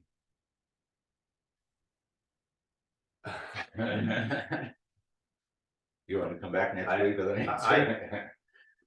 Person and I feel as if we should kind of advance the idea of a temporary office situation, because this building is just not safe, and to kind of, yeah, Jennifer, please. Oh, I'm sorry, I should have reported on that. So we're getting costs together about that because you had indicated that. We're I have checked with the fire department that we would be able to use the firehouse meeting room on a regular basis for the third Wednesday of the month to have the board meetings there. So that's great. In other words, that can work with the schedule so that if you want to do that, that was one component I wanted to be sure that we would be able to handle fairly easily by just moving the board meetings to that building. And then we're getting quotes in for, you know, what a portable would cost, and I don't remember the amount offhand. We got some preliminary numbers in. I'll commit to having that for you by no later than the December meeting, or I can pass it on to the ad hoc committee as soon as we get it. Yeah. Thank you. Yeah. Okay, so that's the next focus of the committee, is the temporary quarters while we get ready. Yeah, I'm kind of figuring out, you know, the program of this building, the future building. Yeah. And what it will be, what it will house. Kind of looking for grant money. There's grant money for towns with a population of less than 5,000 for public buildings. And there's a component where if we provide like an emergency shelter aspect of it, we can kind of really latch onto that money. Okay, And it would be like if there was an earthquake or if there was an emergency, we could have like sheltering kind of component to it. Jennifer found that grant, which is kind of promising, I think. Yeah, we're looking and then also have a couple of meetings to scope out other potential grant funds as well. I did put this as a hazard mitigation project in our the local hazard mitigation plan, so that we might also be able to get FEMA funding, but I put everything I could think of. Yeah. We put it into that hazard mitigation plan. So that we could potentially apply for funding there. But yeah, I think that if we're able to do a multi-use building where and you know, take advantage that this footprint isn't really available in Molinas very readily. You know, we don't want to lose the footprint. No. And I'm sure there are a lot of uses that could be made out of it. One thing about moving into a portable is I'll have to double check with the hearsay office about, they've gone really remote. So I'll talk to the editors and see what they would need. Okay. But what we would envision is that we would have all of our daily functioning stuff in the portable. We don't feel that we need to move like every single file cabinet out of here, you know, that we could walk in periodically to get things out, but that we'd be for the functionally working out of this building and in the portable unit. Yeah. I think another thing that's been discussed here and there is the idea of scanning and documenting all of our files. Yeah. And digitizing that. And at first it was like, oh, we'll just have you look through everything for a week or so and kind of document, but it's just a monumental task. Yeah. And I think it's an expensive endeavor to hire someone to do that, but it's just not time that you have really, you know, to oversee and to kind of organize the file structure, the digital file structure. So we should probably like solicit some quotes for someone to do that. And I think maybe we did that. Steve Matson looked into it early on, like a year or two ago, just by calling a few places, and it's pretty prohibitive in terms of cost. So there may be. I think we can see where we are like in June, because we're doing a lot of that now, and just kind of chipping away at it. But I think that let's see where we are in June. That would be my I mean, recommendation. it may be like an And intern. I had a thought, well, two thoughts. You bring up the digitizing, that might be something. So looking through that in materials, those materials, monumental as they are, might be an excellent way for Georgia to really get a sense of what's gone on in the BPUD, the history, et cetera, et cetera. So it might be something she would be interested in doing, at least in part. And then the other thing I thought about was here's this project and the post office building, let's call the Waterhouse building, and the 31 Wharf project. And so all of these things, it might be useful if the people who are involved in looking at these things, these projects and their objectives, and getting together and talking about, like, are we helping to meet, for example, West Marin's requirements for housing and what kind of housing, just so we're all in sync, rather than a building here and a building there and another project here. Not saying that it would have to go in lockstep, but it just might be useful if everybody were meeting and talking through those things. Here's what I think we're doing with this building. Here's what we're doing with that building, being different entities, but that might be a very good thing now that you have the opportunity to look at the BPUD building in a really open-minded way. Yeah, I agree. Share information. I agree. Yeah. All right, thank you, Jean. Yeah. All right, I'm gonna move on to let's see, we don't have, oh yeah, no, that was just a report. Okay, item 13 is a volunteer committee reports. The resident permit parking plan committee, I think we've heard from. Resource recovery, is there anything new? We'll be meeting in January, so we're getting that organized. Okay, and the land stewardship committee? Nothing, okay, moving on to item 14. This is other business, and we start with board committee reports. Anything from the finance committee? We're just getting everything to the auditors now for just closing out fiscal year 22-23, and we'll be starting the budget process not too long from now, late in January. Yeah. So Yeah. Time flies. The legal committee? I don't think we have anything. Mesa Septic, Flood Control and Roads, anything from that committee? Nothing to report. Thank you. Water and sewer operations? Jennifer gave a pretty good update of our meeting with Newt Engineering about the lift station and also about the Canyon Road project. So. Okay, good. And personnel, I think the only personnel issue is the one we just discussed with Georgia being employed. So that takes us, is there anything that? I had a really quick question, Jennifer. I'm sorry that I didn't catch this. It was in our books, but I didn't hear you talk about it. The chipping day that they're gonna have at the Resource Recovery Center. yeah, it was last month. How is that any different than just like normally what happens at the Resource Recovery Center, where you like bring your stuff down and they grind it up? It seems It's like the free. same to me. Oh, okay. Yeah, that was a big improvement. Got it. Okay, thank you. Yeah, I'm like, that's what they do then. Oh, Yeah. Yeah. Okay. Item B, Taking things away. minutes of a number of meetings. So how do you want to handle that? We have the August and September meetings. We're in the process of transferring minute preparation off of the general manager. And so, the others aren't ready yet, but we do have, I did August and September, and we should have the rest of them.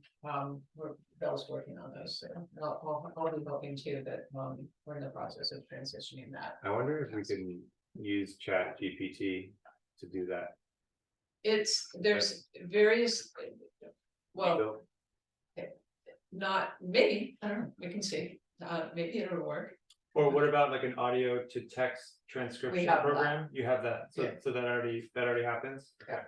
I'm just wondering. I deeply appreciate how detailed the minutes are, but I wonder if it's necessary to be so detailed, because I know it takes a lot of time to prepare. So I think they're a great historical record, but just wondering what the rest of the board thinks and what you think, Jennifer, if such detail is required.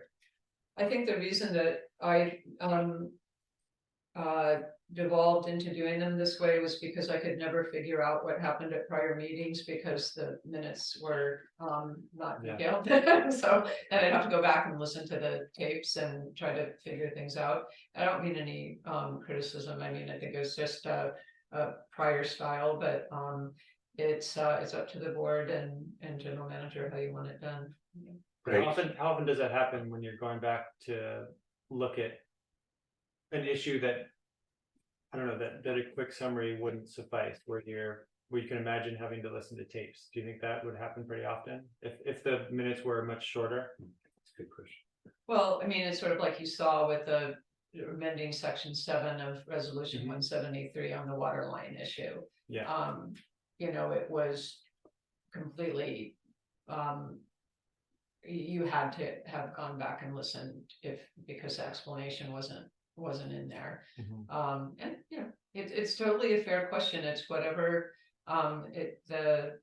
however, you know, the board would like to see the minutes prepared. It definitely is in your, you know, your direction, and also the, you know, how the staff that will be carrying on, so to speak. Yeah, like, I think if that would be a good issue to address as we do a transition to the new general manager and whoever does the minutes and how they're done is a good time to address approaching that issue, I think. Yeah, personally, I really appreciate the super detailed ones because I think it really captures it and it's easy to look back. I guess my question is, I would want somebody who is being paid the least to do this kind of work, which I think is more it's Transcription. summarizing and transcription. It's not that it's unimportant work, but you know, it might be able to be outsourced even to somebody who wanted who didn't have as much on their plate and where the knowledge level didn't have to be so high as your personal knowledge level, you know, I don't know. Well, we've talked about getting an assistant general manager. Yeah, but even lower down than that, I think, you know, Yeah, honestly, and I don't mean We have to an intern, right? denigrate, but yeah, something like. Yeah. The okay, administrative assistant position could do it, yeah. yeah, Absolutely, yeah. so, yeah, all right, It sounds like it's going that way anyway. It sounds like they'll- Yeah. okay. yeah. okay. So, yeah, so that's a response to your observation there, Kevin. Yeah, let's pick it up Okay. again in the new year. Yeah, okay, so we have two sets of minutes. The first one is the minutes of the August 16th, 2023 meeting. And does anybody have any corrections or changes to those minutes? And if not, can I get a motion to approve them? I move to approve the August 23 minutes. Okay, so second, Second. all in favor? Aye. Aye, 4-0. And we also have the minutes from the September 20th regular meeting.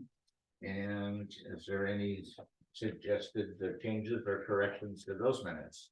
I found a typo on page 9. All righty. Hold on just a second, sorry, let me just get there. And direct us to where you are on the page. I don't pull up in front of me. The sentence is Oh, with the paragraph. okay. Yeah, I'll have that. Let me see. Let me get there.